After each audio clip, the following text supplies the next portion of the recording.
আপোনালোকৰ দায়িত্ব গুৰুত্ব দিছে ইহঁতক কেনেবাকে আজি আপোনাৰ মানুহজনে হয়তো হাজিৰা কৰি হওক কিবা কষ্ট কৰি হওক আজি এই যে লৰা বা ছোৱালীখিনি যিখিনি আজি বিদ্যালয়ত আমাৰ মাজত পঠাইছে আপোনালোকৰ আশা নাই জানো যে মোৰ লৰা বা ছোৱালীজনী কালি ডাঙৰ অফিচাৰ এজন হওক আপোনালোকৰ আশা নাই জানো ভাল অফিচাৰ এজন হৈ পেলাই আমাৰ ঘৰলৈকে আহক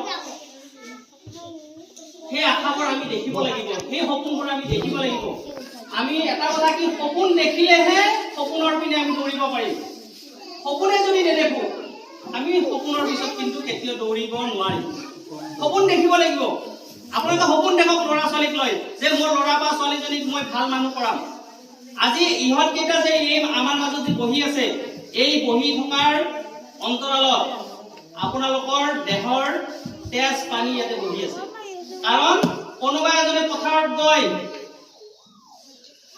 ঘাম পেলাই আছে সেই ঘামৰ মূল্য ইহঁত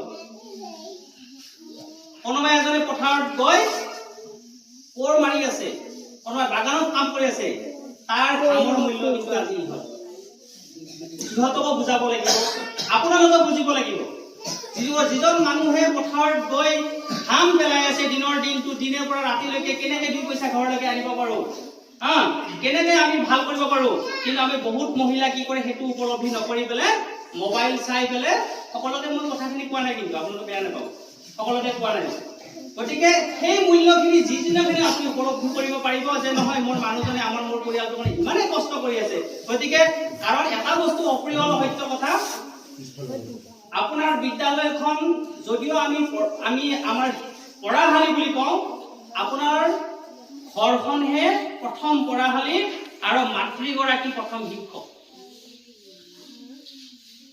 আমি কওঁ যে আমি স্কুলত গৈছে হৈ যাব নহয় প্ৰথম পঢ়াশালী বুলি ক'লে আপোনালোকৰ বিদ্যালয়খন প্ৰথম শিক্ষয়িত্ৰী বা শিক্ষক বুলি ক'লে আপোনাৰ মা বা মাতৃগৰাকী গতিকে আপোনাৰ আচাৰ ব্যৱহাৰে এই ল'ৰা ছোৱালীৰ ভৱিষ্যত কাৰণ আমি যদি 4 পৰা 5 ঘণ্টা পাওঁ বাকী যে 24 ঘণ্টাৰ যে 20 ঘণ্টা আপোনাৰ লগতে কটাই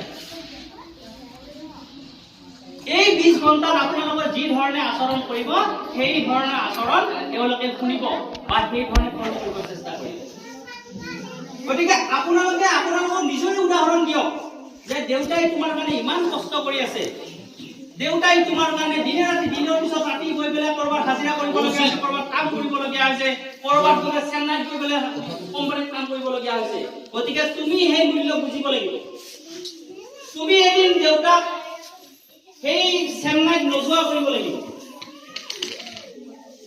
গতিকে আমি এনকাৰেজবোৰ আমি ঘৰতে কৰিব পাৰো আপোনালোকে নাভাবিব যে আমাৰ বহুত ডাঙৰ মঞ্চ লাগে আৰু বিশেষকৈ আমাৰ মধ্যবিত্ত শ্ৰেণী আছে যিখিনি নিম্ন মধ্যবিত্ত শ্ৰেণী আছে এই নিম্ন মধ্যবিত্ত শ্ৰেণীখিনি যিখিনি আমাৰ অভিভাৱক আছে সেইখিনিতো আৰু বেছি গুৰুত্ব দিব লাগে কাৰণ আমাৰ মাজত চেলেঞ্জ আছে আমাৰ মাজত কাৰণ আমাৰ আপোনালোকৰ মাটি সম্পত্তি যথেষ্ট নাই আছে জানো কাৰণ আমি প্ৰায় বই যিটো দেখিছো প্ৰায় সংখ্যকে হয়তো আমি প্ৰায় একে কেটেগৰী মানুহ বুলি কৈছো আৰু আমাৰ হাতত সেই কোটি টকা গৈ পেলাই নিউজিলেণ্ডৰ কোনোবা বেংকত নাই আছে জানো আমাৰ হাতত গৈ পেলাই পুৰাৰ পিছত পুৰা আমাৰ হাতত মাটি নাই আমাৰ হাতত যদি সম্পদ আছে ইহঁতে আমাৰ হাতত সম্পদ আমাৰ সম্পদ বহুত টকা পইচা নাই আমাৰ ল'ৰা ছোৱালীকেইটা আমি সম্পদ এই যিখিনি ল'ৰা ছোৱালীকেইটাক যিদিনাখন আপুনি সম্পদ হিচাপে গঢ়ি দিব পাৰিব সেইদিনাখনে আপোনাৰ ভৱিষ্যত আপোনাৰ নিৰ্মাণ হৈ গ'ল আমি চেষ্টা কৰিব লাগিব ইহঁতৰ ভৱিষ্যতটো আমি কেনেকৈ গঢ়াও আপোনালোকে এসাঁজ নোখোৱাকে থাকক আপোনালোকে বিহুত এযোৰ কাপোৰ নোখোৱাকে থাকক ইহঁতক অন্ততঃ কিতাপখন বা কাগজখন নিদিয়াকে নাথাকিব ইহঁতক অন্ততঃ ভাল সপোন দেখাবলৈ শিকক কাৰণ এটা কথা মনত ৰাখিব মানে কথাৰ প্ৰসংগ একচুৱেলি কি হয় মোৰ দেউতা অকমান ধাৰ্মিক প্ৰকৃত গতিকে কথাৰ প্ৰসংগ ধৰ্মৰ কথাটো আহি যায় মানে আমাৰ ঘৰত সেই পৰিৱেশটো আছে তাৰমানে ৰাম আৰু ৰাৱণ ৰামো কিন্তু ৰাজবংশৰে হয় ৰাৱণো কিন্তু ৰাজবংশৰে হয় নহয় জানো ৰাজবংশৰে হয় কিন্তু আমি ৰামক ভগৱান বুলি পূজা কৰো আকৌ ৰাৱণ বুলি ক'লে আমাৰ মনটো এনে বেয়া লাগে ৰাৱণক আমি কি কৰো দাহন কৰো নাকৰো জানো এবাৰ আছে না নাই আমাৰ পিনে ৰাৱণ দাহন হয় আমাৰ পিনে এইফালে আছে ৰাৱণ দাহন হয় নহয় জানো দুইজনে কিন্তু ৰাজবংশৰে হয় গতিকে আপোনালোকৰ দায়িত্ব থাকিব ৰাম সৃষ্টি কৰিব নে ৰাৱণ সৃষ্টি কৰিব। আপোনালোকৰ এই যে আমাৰ পূজ্য পুৰুষ, সেইকাৰণে কয় নহয় পূজ্য পুৰুষ বুলি ৰাম, গতিকে পূজ্য পুৰুষ সৃষ্টি কৰিব, ৰাম সৃষ্টি কৰিব নে ৰাৱণৰ সৃষ্টি কৰিব। আৰু এই ঘৰখনে আজি ৰাম দশৰথ ৰজাৰ ল'ৰা হোৱাৰ কাৰণে ৰাম হৈছে। তেওঁৰ যে আদৰ্শ, তেওঁৰ যে কথা বতৰা, তেওঁৰ যে চৰণ ফুৰণ ৰামে বাপেকৰ পৰা গ্ৰহণ কৰিছে। তেওঁলোকৰ পুণ্যৰ ফল, আপোনালোকে পাপ পুণ্যৰ ফল ল'ৰা ছোৱালীক কিছু হ'লেও প্ৰভাৱ নাথাকিব বুলি আপুনি ভাবিব নোৱাৰিব। গতিকে আপোনালোকৰ পাপ পুণ্যৰ ফল ল'ৰা ছোৱালীক থাকিব, আপোনালোকৰ আচৰণ, আপোনালোকৰ চৰণ ফুৰণ ল'ৰা ছোৱালীক থাকিব।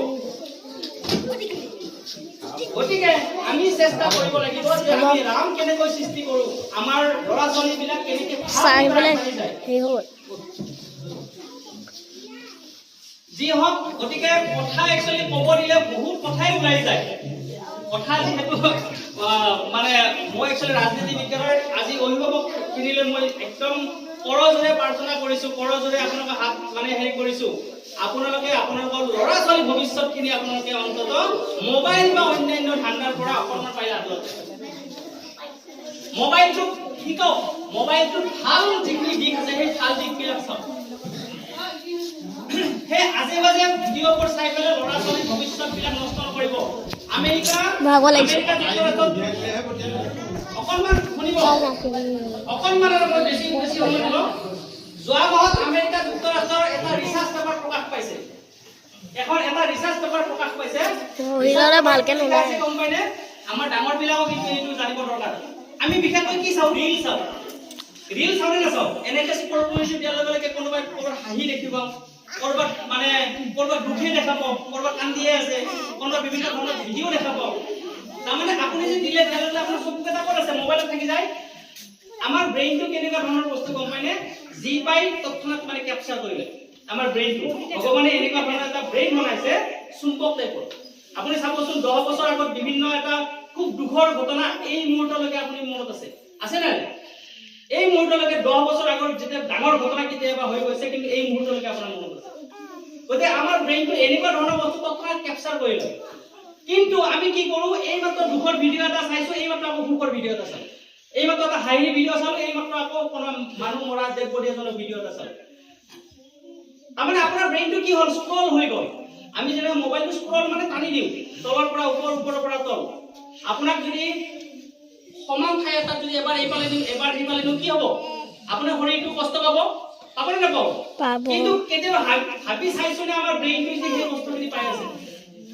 কেতিয়াবা ভাবি চাইছোনে মোবাইলটো চাই আছো, ঠিকে চাই আছো, কিন্তু দুখৰ ভিডিঅ' এবাৰ চাইছো, এবাৰ সুখৰ ভিডিঅ' চাইছো, এবাৰ কাজিয়াৰ ভিডিঅ' চাইছো, এবাৰ ডেড বডি চাইছো। তাৰমানে আমি ঠাইত বা অসমান ঠাইত যেতিয়া আমি টনা আজোৰা কৰি নিশ্চয় আমি এইফালে চাল যাব, বাকলি যাব, তেজ ওলাব, এইটো হ'ল শাৰীৰিক।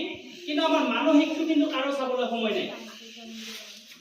আমেৰিকা যুক্তৰাষ্ট্ৰত যোৱা মাহত এটা ৰিচাৰ্চ পেপাৰ ওলাইছে, তাত লিখা আছে যে স্ক্ৰল যে ভিডিঅ' বিলাক যে আমি চাওঁ, বিশেষকৈ ৰিলছবোৰ, তাৰ কাৰণে বিশেষকৈ আমাৰ উন্নত ৰাষ্ট্ৰবিলাকত বৰ্তমান 49% মানুহৰ মগজুৰ বিকৃতিৰ পিনে গৈ আছে।